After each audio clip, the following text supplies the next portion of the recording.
Olá, estudantes do 7º ano. Neste vídeo vamos falar sobre histórias em quadrinhos, charges e tirinhas, um assunto que é bem familiar de vocês. Então vamos analisar algumas especificidades destes gêneros discursivos, certo? Vamos lá? Então, nossos objetivos para hoje consistem em explorar as características composicionais do gênero textual tirinha, né? Vamos também explorar os elementos composicionais e reconhecer a ironia e o humor dessas tirinhas, né, enquanto gênero discursivo aí, gênero textual, certo? Então, as características básicas de uma tirinha consistem em: existem balões de diferentes tipos e formas que mostram os diálogos dos personagens, suas ideias e pensamentos. Também as tirinhas possuem elementos básicos de narrativa, como personagens, enredo, lugar, tempo e desfecho. E, às vezes, aparece a voz do narrador, né? Então, o enredo, para a gente se lembrar, enredo se refere à sucessão de acontecimentos dentro de uma história, né? A gente tem também a questão do tempo, né? Então, a narrativa pode acontecer em um determinado tempo histórico ou num tempo presente, né? Pode ter duração ali de alguns minutos, algumas horas, né? Enfim, tudo que se refere ao tempo. Geralmente, as tirinhas abordam uma situação mais corriqueira num período curto de tempo, né? Temos também a questão do lugar, que é o cenário, o ambiente onde os fatos acontecem, né? E o desfecho. O desfecho é como que termina a história, né? Como que termina esse enredo. Muitas vezes o desfecho fica claro para o leitor compreender e muitas vezes o leitor tem que preencher algumas lacunas, né? Para poder identificar ali de que forma que terminou a história, como que se deu esse fim, né? Esse desfecho, certo? Às vezes aparece a voz do narrador, nós temos o narrador em primeira pessoa, quando ele narra os fatos que aconteceram com ele mesmo. Então, a presença do eu, que é esse narrador em primeira pessoa. E, às vezes, o narrador conta coisas que aconteceram com ele, com ela, com outra pessoa, que é o que nós chamamos de narrador em terceira pessoa, ok? Também nós temos nas tirinhas, pessoal, uma sequência de imagens, né? As imagens têm que ser lidas, a gente tem que prestar atenção nas expressões faciais, em tudo que está acontecendo ali, né? Tudo que o ilustrador fez, os desenhos ali, eles fazem parte também da história para a gente poder interpretar, para poder entender. Então, essas imagens que montam uma cena que podem ou não apresentar humor, certo? A tirinha surgiu nos Estados Unidos, pessoal, olha que interessante, vamos ler comigo aqui essas curiosidades históricas sobre as tirinhas. Então, elas surgiram nos Estados Unidos devido à falta de espaço nos jornais para publicação. Passatempos por volta de 1907, publicadas diariamente na página de esportes do jornal San Francisco Chronicle. No Brasil, um dos pioneiros na criação e publicação de tiras foi o Maurício de Souza, que começou publicando a tira do Cãozinho Bidu, no fim da década de 70, no jornal Folha de São Paulo, né? Então, algumas curiosidades, né? Então, as tirinhas, o quê? É uma sequência curta de quadros para narrar um fato, né? O nome tirinha deriva do formato, que parece um recorte de jornal. Geralmente envolve um personagem principal em torno do qual giram outras personagens. E as personagens podem ser fixas ou não. No geral, são periodicamente publicadas em jornais, revistas, sites e etc, né? Então, vamos ler uma aqui, pessoal. Olha aqui no primeiro quadrinho, nós temos aqui dois personagens, a Mônica e o Cebolinha, né? E vocês percebem ali que os balões de fala se direcionam para o Cebolinha. Então, significa que é o Cebolinha que está falando. Então, ele diz lá, Mônica, baixinha, golducha, dentuça. Né? Está todo prazeroso ali, a expressão facial dele demonstra bastante alegria, né, no sarcasmo dele ao ironizar ali, chamando a Mônica, né, de gorducha, dentuça, né? No segundo balão nós temos ali a Mônica bem irritada, né? Não é para menos, e ela puxa ali o Cebolinha pela camiseta, né? E diz para ele, calma aí. E aí ele, eita, né? Observem os balões de diálogos, né?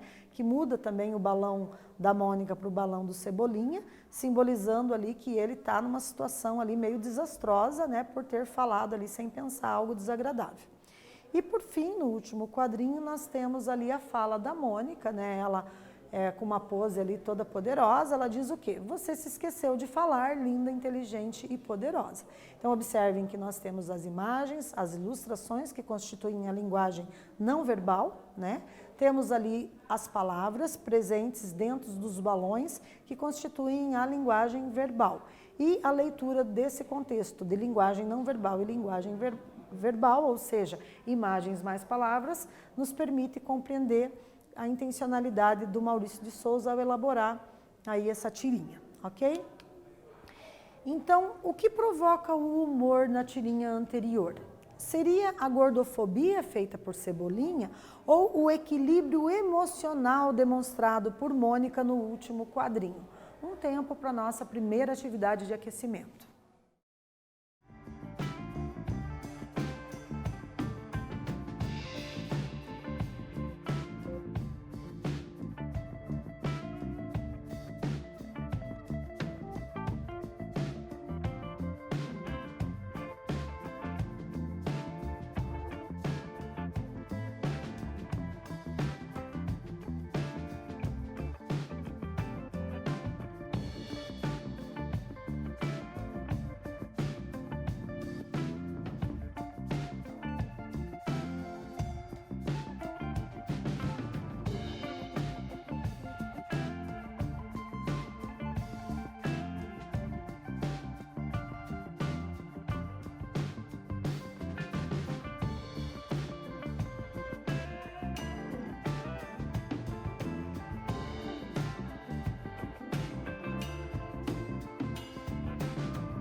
E aí, pessoal, então, quem compreendeu aí que o que provoca o humor na tirinha analisada é o equilíbrio emocional demonstrado por Mônica no último quadrinho, né? Conseguiu acertar. É uma questão que deixou um pouquinho de dúvida, né? Porque alguém pode falar assim, não, professora, mas a gordofobia feita por Cebolinha eu achei bem legal, eu achei que provocou o humor também. Sim, mas aqui a gente tem que ninguém esperava, né, aquele momento em que a Mônica, no final, no desfecho desse enredo, dissesse lá, né, as palavras que ela utilizou, vamos retornar aqui, ó, você se esqueceu de falar que eu sou linda, inteligente e poderosa. Então rompeu com a expectativa do leitor que esperava uma atitude agressiva maior por parte da Mônica, certo? Então, dessa forma, a gente considera que é esse equilíbrio emocional demonstrado por ela, né? Ela não agrediu o Cebolinha mais conforme o próprio Cebolinha provavelmente esperava e também era a expectativa do leitor, houve essa ruptura de expectativa, ok? E a gente viu aqui também que nas tirinhas, geralmente a gente tem figuras de linguagem, e a onomatopeia é a mais recorrente, né, que a gente percebe aí. Então, as figuras de linguagem ali, a onomatopeia enquanto uma figura de linguagem, né, ela serve para reproduzir um som por meio de fonemas. Ruídos, gritos, sons de animais, sons da natureza, barulho de máquinas e o timbre da voz humana fazem parte do universo das onomatopeias. Percebam aqui nas imagens ao lado nesse slide que nós temos alguns exemplos, né? Então tem boom, indicando uma explosão, né? Ding, nós temos smack, proof, bang, pull, crash, splash e por aí vai. Né? Então tem ali os desenhos, as imagens ali dos balões que ilustram essas onomatopeias, né? E isso tudo contribui para a produção de sentido, produção de humor nessas tirinhas, ok? Então vamos agora fazer uma atividade, galera, para a gente tentar identificar aí as onomatopeias. Eu vou pedir para vocês relacionarem as onomatopeias aos seus significados, ok? Então vou dar aí um tempinho para vocês fazerem essa atividade para essa aula.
Retornando então, pessoal, observem ali que, então, a primeira onomatopeia, né, o trim, refere-se a toque de telefone, né? Vocês talvez não sejam tão familiarizados com esse toque de telefone, mas ele ilustra o toque de um telefone, tá? O tic-tac é fácil, né? Número 2 se refere ao som do relógio, né? Bum, no número 3 se refere a uma explosão. Sniff, sniff, no número 4 se refere ao choro. A tchim, né, no número 5, se refere ao espirro, né, conforme indica, correlaciona, e é possível correlacionar o fonema, o som, ao acontecimento em si. No 6, blá, blá, blá, é uma conversa fiada, né? Cough, cough, no 7, se refere a tosse. Fio, fio, a um assovio. E o zzz, no número 9, a ação de dormir, certo? Então, quem conseguiu acertar aí esse relaciona as colunas, parabéns. E se você não conseguiu, não tem problema, né? Você tentou fazer o exercício e ao observar agora a correção, com certeza você vai se apropriar dessa possibilidade de fazer a correlação entre a onomatopeia e a palavra escrita que representa os fonemas, né, desses sons por meio da escrita, ok? Vamos para a segunda atividade, galera? Então, vamos ler aqui mais um quadrinho, mais aqui uma tirinha, né? Então, nós temos aqui, o albatroz voa como um avião, plana com o vento e aterriza como ninguém. Se observarmos as imagens, nós vamos ver aqui que tem uma situação a ser analisada, né? No primeiro, segundo e terceiro quadrinhos. As tirinhas têm um final inesperado ou surpreendente, como ocorre nas piadas, muitas vezes. Explique como ocorre o desfecho nessa tirinha. Então, vamos fazer um treinamento da escrita. Eu vou pedir para vocês aí transformarem aquilo que os olhos de vocês veem, as ilustrações, as imagens, em texto escrito, tentando dar conta de explicar, né, o que acontece aqui no final dessa tirinha, como que esse desfecho se encerra ali. Um tempo, então, para essa atividade.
Então, pessoal, aqui existe uma sugestão de resposta para vocês, né?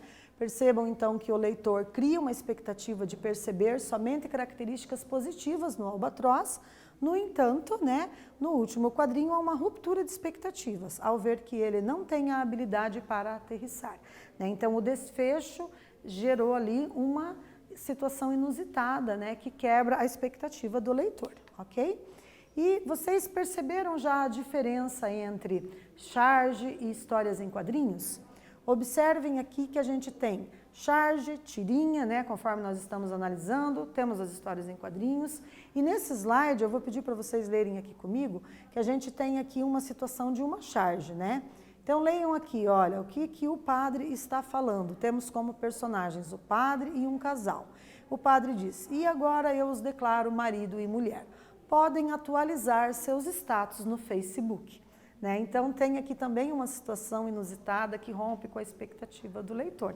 Né? Isso daqui é uma charge, né? Faz aqui uma certa crítica a um comportamento digital dessa era, específico dessa era na qual nós estamos vivenciando, né, o boom, aí, a explosão das interações virtuais. Né? Então as pessoas vivem ali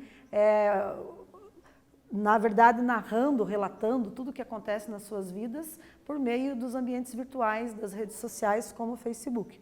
Então, o padre também acabou ali reconfigurando, né, o discurso dele para fazer o desfecho de um casamento, ok? Então, essa é uma charge que ilustra aí uma situação do cotidiano, certo? E percebam aqui também que a história em quadrinhos, ela tem algumas características que, embora sejam bem semelhantes às tirinhas e também tem semelhanças com a charge, mas existem algumas especificidades, né, que precisam ser levadas em consideração.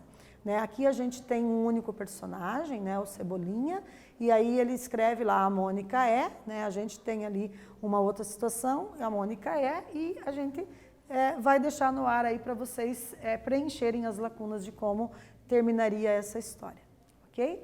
Então, na aula de hoje, né, a gente estudou aí a diferença entre alguns gêneros discursivos, né? Identificamos a linguagem verbal e não verbal e exploramos os elementos composicionais das tirinhas. Né? Percebemos que existem ali as charges, as histórias em quadrinhos, né? E as tirinhas, embora todas tenham linguagem verbal e não verbal, né? A não verbal são as imagens, linguagem verbal são as palavras, mas existem algumas características que as diferenciam. Certo?